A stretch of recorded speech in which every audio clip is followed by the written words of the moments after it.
Mes excuses. Ma femme vampire extraterrestre a ramené mon enfant avec elle après une longue absence.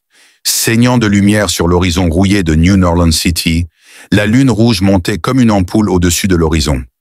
Debout à la porte de son atelier, Vincent Cale avait une clé hydraulique derrière l'oreille, de la graisse sur les mains et une tasse de café synthétique rance à la main. Observer l'éclipse n'était pas dans son agenda initial. C'était la dernière fois qu'il l'avait fait. Pourtant, ce soir, cela le titillait à la périphérie de son esprit, comme une cicatrice qu'il ne pouvait pas situer, comme si elle avait été là depuis longtemps.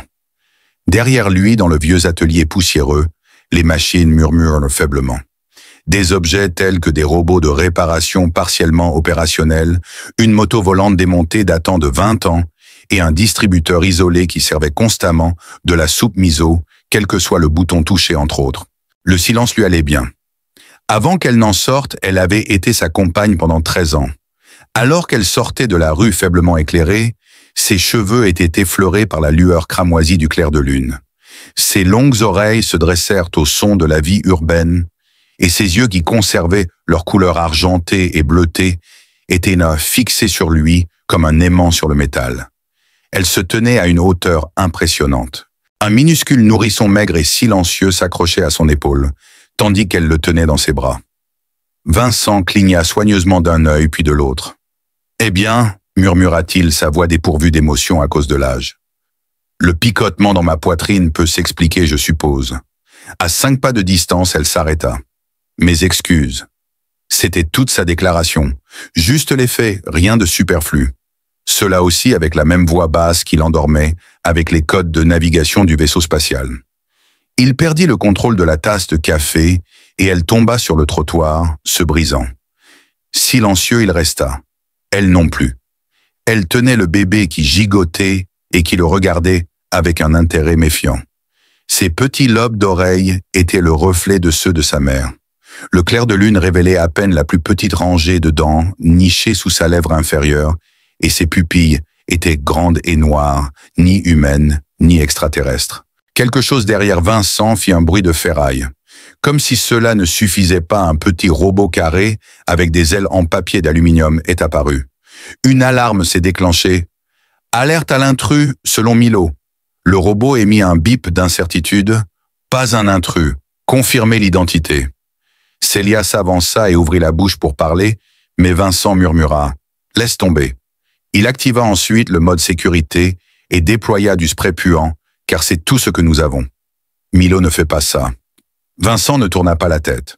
La voix de Célia était devenue plus forte alors qu'elle exprimait son épuisement. Milo recula, marmonnant quelque chose à propos de protocoles incohérents et d'humanoïdes émotionnellement complexes. Vincent passa une main sur son visage, se demandant pourquoi maintenant, après tout ce temps, puisqu'il ne s'était pas rasé depuis 3 jours, et qu'il sentait probablement l'huile de moteur et la tristesse. Elle cligna des yeux en le regardant, ses doigts se tordant dans le long manteau blanc de sa mère. Célia ne semblait pas effrayée, juste curieuse de cette manière prudente que les enfants adoptent lorsqu'ils essaient de déterminer si un adulte sera une source de friandises ou de leçons. Vincent soupira à un long son grave rempli d'années. Célia avait besoin de rencontrer son père, disait-elle, et je n'avais nulle part où fuir. À l'intérieur de l'atelier, tout était resté le même depuis son départ. Les outils étaient toujours à leur place habituelle et les murs portaient encore des publicités creuses et décolorées pour de la pâte protéinée et de vieilles affiches de courses lunaires oubliées. Il a suggéré que vous pourriez aussi bien entrer. Cependant, si le distributeur automatique demandait un mot de passe, il a dit « il suffit de le frapper ». Elle respectait l'autorité. Milo tournait autour de Célia avec précaution sa lampe de poche tenue dans une griffe comme un sabre laser improvisé, tandis que Vincent se reposait contre un comptoir voisin. L'enfant était assise sur les genoux de Célia, maintenant plus alerte, ses yeux traçant chaque détail de l'endroit. Le ventilateur de plafond cliquetait à chaque tour, comme s'il avait quelque chose d'important à dire, mais avait oublié les mots. « Dis-moi son nom. » K. Il savoura le nom dans son esprit. Il sonnait étrange sur sa langue, à la fois étranger et familier. « Elle est à toi, dit doucement Célia, et à moi. Et tu n'as pas pensé à appeler, je pensais que hocher la tête t'aiderait à rester debout. Veuillez enregistrer un message. Salut, je suis désolé d'avoir disparu pendant que tu attendais ton bébé vampire extraterrestre. dit-elle avec un sourire lent et triste. Aurais-tu cru à ma parole, en effet, concéda-t-il. Une fois de plus, Milo intervint. Alors, qu'est-ce qu'elle est exactement biologiquement parlant, parce que mes capteurs disent erreur? Choisis une espèce. Elle est plus que l'un de nous, remarqua Celia. D'accord, murmura Milo. Un hybride a été conceptualisé et construit par nous. Un hybride de furet et de grille-pain. La créature a mordu le facteur la dernière fois qu'elle est apparue dans le garage. La colère qui montait en Vincent fixa Celia une fois de plus. La clé à molette dans sa main était serrée si fort qu'elle émettait un craquement lorsqu'il dit « Tu es parti. J'ai dû le faire. Tu n'es pas revenu. Je le voulais. Cependant, tu n'as pas réussi à le faire, dit-il doucement. Après une petite période d'étirement et de bâillement, Kaya leva les yeux vers lui avec des yeux confiants et cligna des yeux. « Est-ce que tu serais par hasard le type sur la photo ?» Un moment de paralysie passa sur Vincent. Quelle image est-ce, ce chia sorti de son manteau, une photo pliée dont les bords étaient légèrement brûlés. Juste avant que le vieux pont solaire à la périphérie ne s'effondre lors d'un tremblement de terre, il y avait une photo de lui et d'elle souriant en dessous. De retour à la base de Tarsus, elle a dû le voler dans son casier. C'était une expression charmante. Maman a fait remarquer « Tu es intelligent ». Les années ont défilé comme une vague alors qu'il regardait la photo de la fille. « J'étais », avoua-t-il. Une petite fille pencha la tête. Celia sourit et dit « Tu as toujours l'air drôle ». Vincent plissa les yeux et laissa échapper un petit rire. Juste une fois, sachant quand le moment était venu, Milo a joué un jingle triomphant qui ressemblait étrangement à une chanson d'un artiste de seconde zone. Après cela, je me suis évanoui et j'ai perdu l'équilibre. Le silence revint, mais cette fois-ci, il était plus doux, plus chaleureux. Celia se leva. Évidemment, c'est injuste. Oui, je suis conscient que c'est excessif. Il l'a confirmé. Elle compte sur toi, cependant. Ils se sont regardés dans les yeux. Ils n'avaient pas rencontré d'étrangers depuis des années. Parmi les étoiles, il aperçut la femme dont il était tombé amoureux. Celle qui avait versé des larmes d'argent sur ses blessures et qui murmurait des secrets sur la capacité de son peuple à rêver en couleurs invisibles, à l'œil nu. « Et toi ?» demanda-t-il. Une prise hésitante de la main de Kaya fut tendue par Celia. « Si vous nous permettez de rester, nous le ferons. » Vincent vit son petit environnement serein, désordonné et sale. Puis en fixant les oreilles de Celia, il se tourna vers la fille. « Je suppose que je devrais probablement acheter une nouvelle brosse à dents, » remarqua-t-il. Puis K frappa dans ses mains avec satisfaction. Le beeper sur le dos de Milo s'est déclenché. « Excellent. Je vais établir un protocole pour la famille. Est-ce que cela me garantira une chambre? Un grille-pain avec des jambes. » « C'est exact. Pour plus j'aspire. » Et Vincent sourit. « Pas beaucoup, pas trop. » La lune rouge palpitait à l'extérieur comme une alarme subtile. Cependant, un événement inhabituel se produisit à l'intérieur de l'atelier, alors que les lumières vacillaient. Le silence commença à se briser. Un cri, un fracas et l'odeur de circuits brûlés accueillirent l'aube du jour suivant. Alors que Milo frappait à la porte de la chambre de Vincent, ce dernier s'approchait. Pour attraper son pantalon, il bondit hors du lit. Le robot cria « Nous avons un code bleu !» tout en tournoyant dangereusement. La bouilloire à fusion est en train d'être démontée par un enfant anonyme. Vincent se précipita dans la cuisine, ne portant qu'une seule paire de chaussettes et brandissant une clé à molette. Celia était déjà là, enroulée autour des chevilles de Kaya, tandis que la petite fille riait et jouait avec une bobine surchauffée, comme si c'était un jouet. Il y avait une petite dépression sur le comptoir de la cuisine, où la bouilloire avait autrefois reposé. Celia murmura derrière elle qu'elle l'avait prévenue de ne toucher à rien qui brillait. Elle remarqua que cela ressemblait à des bonbons. K, la bouche ouverte, afficha un large sourire. « Ça avait un arôme réconfortant », dit Vincent en se massant les tempes. Kaya déclara « Je l'ai réparé, maintenant sur le côté droit. C'était un prototype. Je testais un noyau de trempage à faible radiation. » Comme un drapeau de victoire, elle agita la bobine. À proximité avec un côté brûlé, Milo s'attarda et dit « Je pense que ça marche mieux maintenant. » Ça a amélioré la qualité de l'air. Tout en murmurant quelque chose sur la nécessité de sécuriser l'équipement gravitationnel, Vincent détourna le regard. Il remplit 2 tasses, l'une avec une puce et l'autre avec une surface inhabituellement collante, de café provenant d'une cafetière de secours qui ronronnait discrètement dans un coin.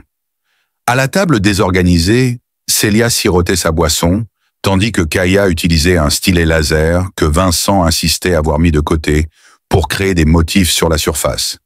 Elle semblait avoir un don inné pour découvrir ou peut-être créer des choses. Il n'en était toujours pas certain. Alors, au milieu de sa boisson, il demanda « Allons-nous en discuter ? Célia, on se sert de toi ? Ce n'est pas facile. C'est un euphémisme. C'est comme dire que les trous noirs ont juste un peu faim. Tout. » Il fit un geste vague vers la pièce, en lui posant des questions sur la lune de sang, son acte de disparition et les expériences de notre enfant mi-vampire avec la brasserie atomique.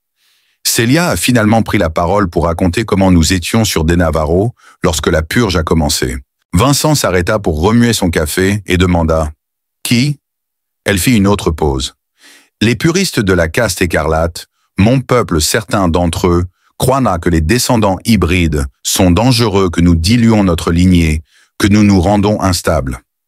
Après que Milo ait analysé le croquis de K, l'ordinateur redémarrait.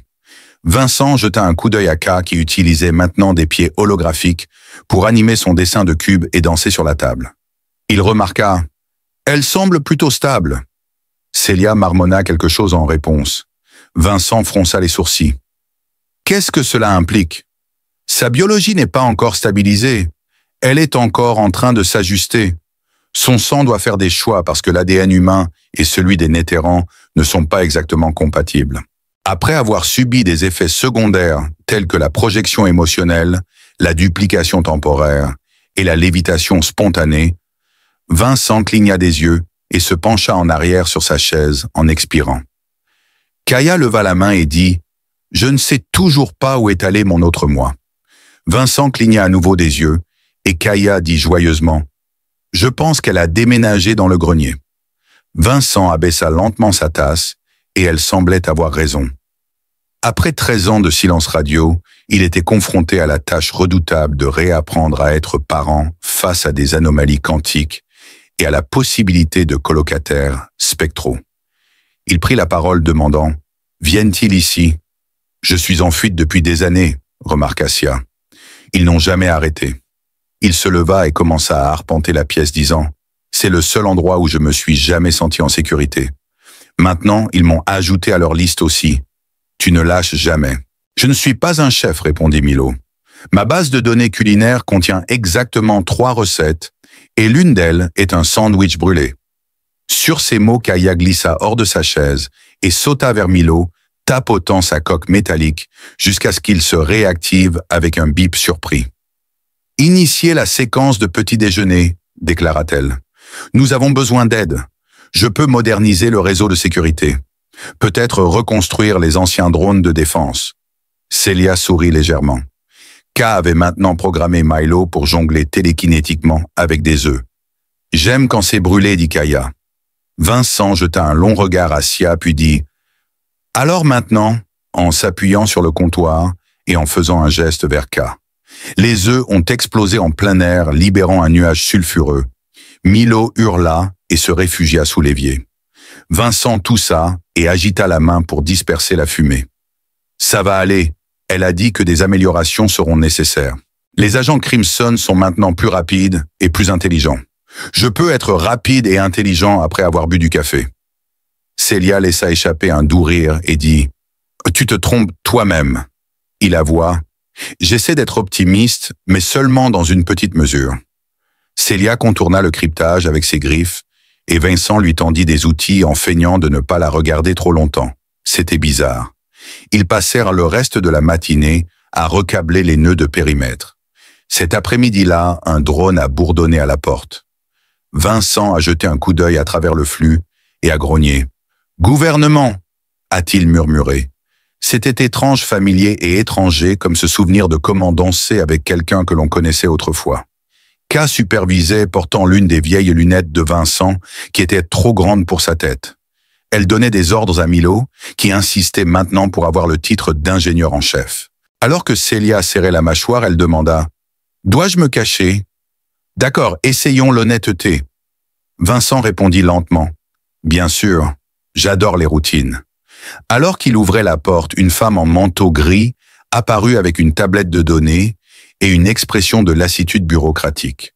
Elle voulait parler à Monsieur Kyle de quelques ajustements de registre de routine. À l'intérieur, la femme vit Kaha qui la regardait fixement en lui faisant signe de la main. « C'est ma nièce », lâcha Vincent, de Luna 3.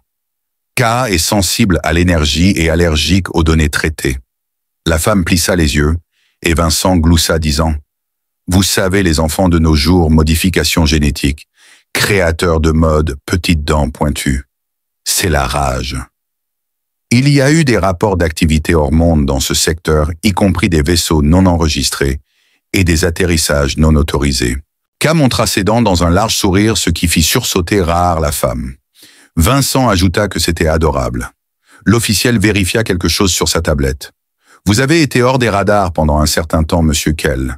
J'aime quand c'est calme », proposa Milo depuis l'évier. Vincent lui donna un léger coup de pied. Un froncement de sourcils se répandit sur le visage de la femme.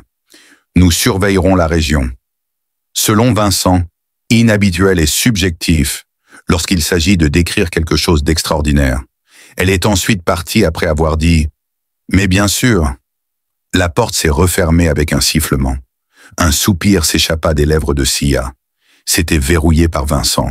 Après que Kaya ait sauté sur le canapé et proclamé « Je m'ennuie », Vincent se tourna vers elle et demanda « Aimerais-tu aider à construire un bouclier périmétrique ?»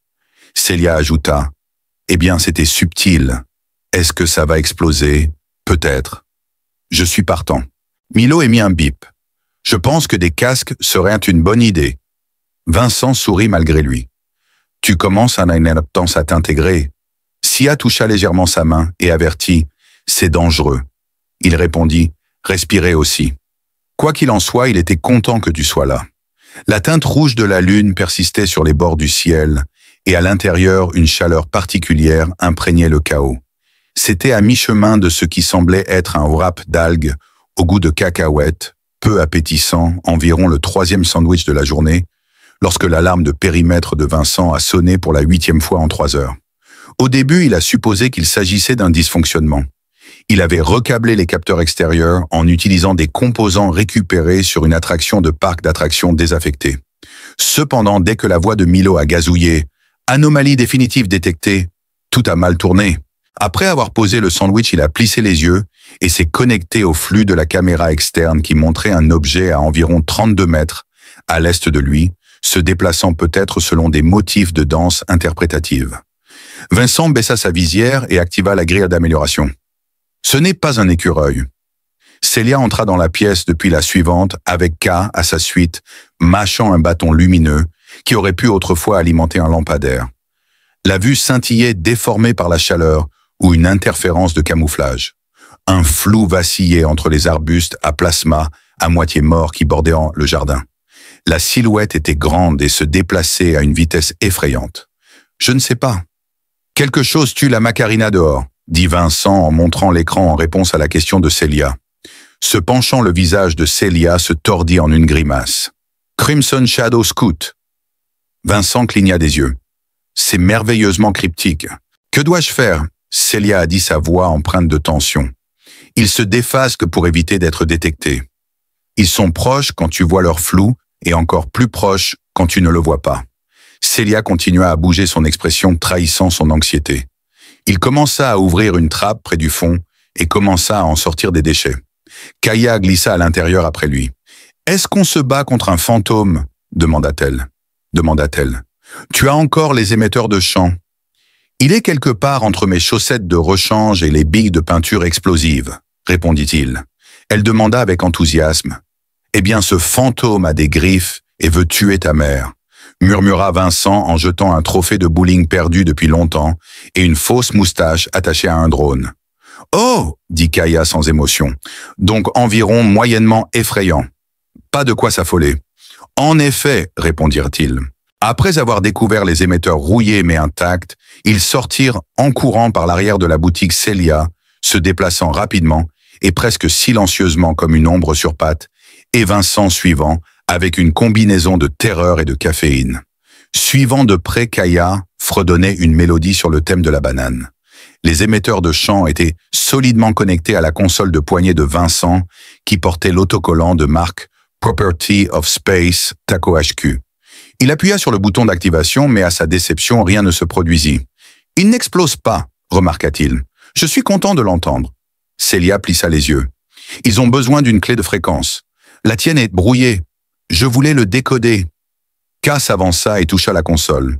Il y eut une étincelle, un éclair d'énergie, puis les 3 émetteurs s'allumèrent avec un son résonnant qui fit grincer les dents de Vincent. « Comment as-tu fait ?» Kaya haussa simplement les épaules. Alors que Célia regardait Vincent avec un mélange de fierté et de peur, il marmonna. « Ce n'est pas du tout effrayant. » Le chant pulsa une fois et le flou à l'extérieur se solidifia pendant une demi-seconde. Célia courait déjà quand un extraterrestre en combinaison écarlate siffla et disparut dans une explosion de lumière de phase. Vincent la suivit disant « S'il y en a un, il y en a d'autres. » Célia demanda s'ils pouvaient se cacher à la place pour changer. « Ils nous trouveront, » dit-elle par-dessus son épaule. Le temps passa de manière délicate. En chemin, Vincent a marmonné quelque chose à propos de son désir de revenir au jour plus simple, où une machine à café passive-agressive était le pire à quoi il devait faire face. Alors qu'ils entrèrent dans la cour extérieure, les ombres devinrent anormalement épaisses. Vincent remarqua un mouvement et vit 2 autres silhouettes, l'une se faufilant le long du mur comme une araignée et l'autre flottant avec une grâce lente et effrayante. « Attends !» cria Vincent alors que K se précipitait vers eux. Et Kaya continua. Ses yeux brillaient légèrement alors qu'elle tendait les mains et prononçait les mots « Arrêtez d'être bizarre ». Une impulsion d'énergie chaude et brillante irradiait de sa poitrine comme si c'était la lumière du soleil traversant un rêve. Les 2 ombres glapirent, reculèrent et se dissolvèrent dans l'air comme si elles avaient été frappées par une force invisible composée d'optimisme et d'énergie. D'un mouvement rapide, Vincent attrapa ses épaules. « Ça va », dit-elle, son doigt indiquant l'accord. Leur monologue intérieur était indésirable. À côté d'elle, Sia s'agenouilla. « Tu deviens plus puissante. » Kaya sourit. « Les sandwichs sont probablement à blâmer. » Vincent hocha la tête avec sagesse. Les algues aux cacahuètes en particulier sont un aliment puissant. À leur retour au magasin, ils sécurisèrent toutes les entrées. Milo avait activé les lumières d'urgence qui, selon les instructions, clignotaient en rose et en or, selon un motif désigné comme prudence de fête. « Je pense que nous avons atteint le sommet de l'alerte maintenant », annonça Milo. De plus, le champignon mariné a évolué parce que quelqu'un a oublié de fermer le réfrigérateur. Vincent se pencha en arrière dans sa chaise. « Alors vous, agents rouges et chasseurs d'ombre, notre enfant envoie des ondes de choc anti-vampires. Y a-t-il autre chose que nous devrions aborder ?» Célia se tenait à la fenêtre, regardant le ciel. Ce soir, la lune est bien visible. Selon Vincent, cela n'aide pas. Un mot de prudence. Les phases de la lune affectent la façon dont le sang entérant réagit. Au-delà de sa couleur, la lune cramoisie est significative. Elle fait ressortir des qualités.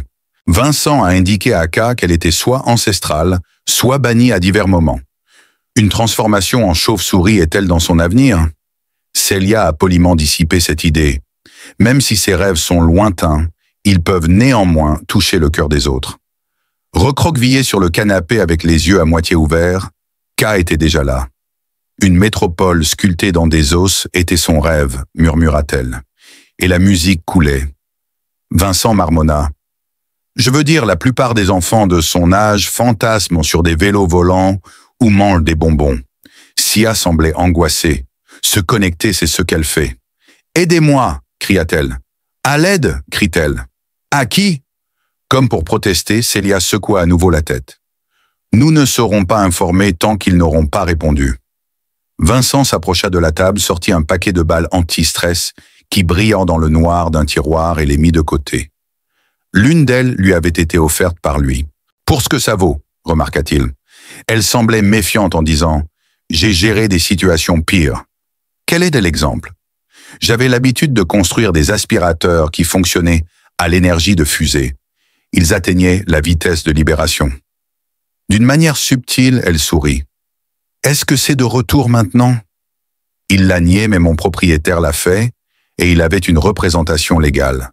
Ils roucoulaient ensemble, calmes et fatigués, mais indéniablement authentiques. Le vent a changé de direction à l'extérieur. De la colline derrière le magasin est venu un cri aigu et perçant, hostile et surnaturel. Puis Vincent s'est tourné vers Célia. « Crois-tu qu'ils en ont fini ?» C'était sa ferme conviction, a-t-elle déclaré. Ce n'est qu'un test. Du canapé K dormait doucement. Milo brandissant ce qui semblait être une bombe à paillettes, et un piston planait au-dessus d'elle. Respirant profondément Vincent. Les canons de Sentinelle sont encore en reconstruction, donc c'est un soulagement. Les resterez-vous, demanda Célia. Selon ce que Vincent a mentionné, je prévoyais de commencer demain. Peut-être oui. Souriant, elle secoua la tête en désaccord. Les mêmes qu'avant. Au début, Vincent la regarda, puis il regarda Kaha. Pas exactement. Elle était absente dans les époques révolues. Son bras fut touché par Sia alors qu'elle s'approchait. C'est ce qui l'élève. Aucune réponse ne vint de lui. Je ne faisais rien d'autre que de rester là, entouré de lumière bourdonnante, écoutant le boum boum boum de la machinerie extraterrestre et la respiration de l'enfant à moitié extraterrestre. Quelque chose d'autre respirait aussi, mais c'était au loin prêt à faire quelque chose. Au lieu de se terminer la nuit, avait fait une pause pour prendre un café. Sans nuages ni dôme céleste brisé en vue, les étoiles au-dessus de l'atelier de Vincent commencèrent à s'éteindre une par une à exactement 3h07 du matin, comme si un énorme objet incroyablement grossier s'était coincé entre la terre et la raison. Vincent s'arrêta et jeta un coup d'œil à travers la trappe du toit alors qu'il recablait la matrice de ciblage de la tourelle de Sentinelle en utilisant un fer à souder tenu entre ses dents. Les bras croisés et les yeux plissés de cette vieille manière qu'elle avait comme si elle pouvait voir à travers le temps, et en était déçue, Célia se tenait derrière lui et murmura « C'est une balise rampant ». Il marmonna quelque chose à propos de cela, étant soit un vaisseau furtif, soit le pire abat-jour de la galaxie. Un vaisseau spatial vêtu de cramoisis recherche activement du matériel génétique. Ou nous deux s'ils se souviennent à quel point ils détestaient ton humour. Elle a raison, j'avoue que j'ai inventé l'histoire du dentiste vampire pour détendre l'atmosphère. Ensuite, ils ont mis le feu à la moitié d'une lune. C'était une blague très drôle. Il essayait de m'espionner, dit K balançant la queue frétillante, alors qu'elle sortait du conduit de ventilation couverte de poussière. Je lui ai dit de frapper d'abord. Vincent ramassa le lézard, l'examina et le qualifia de « drone éclaireur cramoisi ». Plutôt chic, il pourrait aussi libérer une substance acide. En réponse, Kaya haussa simplement les épaules. Il m'avait déjà raconté une blague quand je l'ai cassé. D'une manière ou d'une autre, la saveur de la peur rappelle le citron. Quand mes ennemis tentent d'être lyriques, je déteste ça. Maintenant, Sia, regardez le terminal. Il faut chiffrer la signature biométrique. Si le vaisseau ne pense pas que nous sommes de la poussière, il ne partira pas. Pour échapper aux inspecteurs fiscaux, j'ai un simulateur de poussière, dit Vincent. C'était sa ferme conviction, déclara-t-elle. Il faut quelque chose de plus robuste. Il faut des impulsions empoisonnées. Un son de dégoût s'échappa des lèvres de Vincent. Concernant l'impulsion, j'ai peur. Cela t'a échappé. Au sens strict, oui. Tu peux la trouver dans la boîte furieuse dans le hangar. Je ne te vois toujours pas désarmer la boîte. J'ai égaré le manuel d'instruction. Un lourd soupir s'échappa des lèvres de Sia. Le hangar était notre destination. Puis K frappa dans ses mains avec satisfaction. Sortie aventure. Le hangar était plus un mélange de désillusions et de vieilles aspirations qu'une structure physique. Vincent s'approcha prudemment, une banane à la main, pour présenter une offrande de paix. Le conteneur, irrité à l'intérieur, reposait sur un piédestal émettant une lumière rouge et un bourdonnement qui ressemblait au thème d'ouverture d'un opéra intense. La banane fut tendue par lui. « Salut, ça fait un bail. Une impulsion prismatique est tout ce qu'il faut. Veuillez vous abstenir de faire des bruits inattendus ou des explosions. On aurait dit qu'une boîte grognait. » Sia s'avança, son expression changeant rapidement. « Essaye !» Haussement d'épaule, Vincent recula. « C'est un plaisir de vous servir. » L'appareil siffla en réponse à l'athétérion, chuchoté par Célia, que Vincent avait toujours pris pour le son d'un chat en train de se disputer avec un synthétiseur. Avec un sifflement de vapeur et de sarcasme, il s'ouvrit lentement et à contre-cœur. L'impulsion prismatique, une tige cristalline, placée dans un cadre gyroscopique, pulsait subtilement, avec une énergie qui défiait les lois de la physique courante à l'intérieur. Kaya enchantée tendit la main.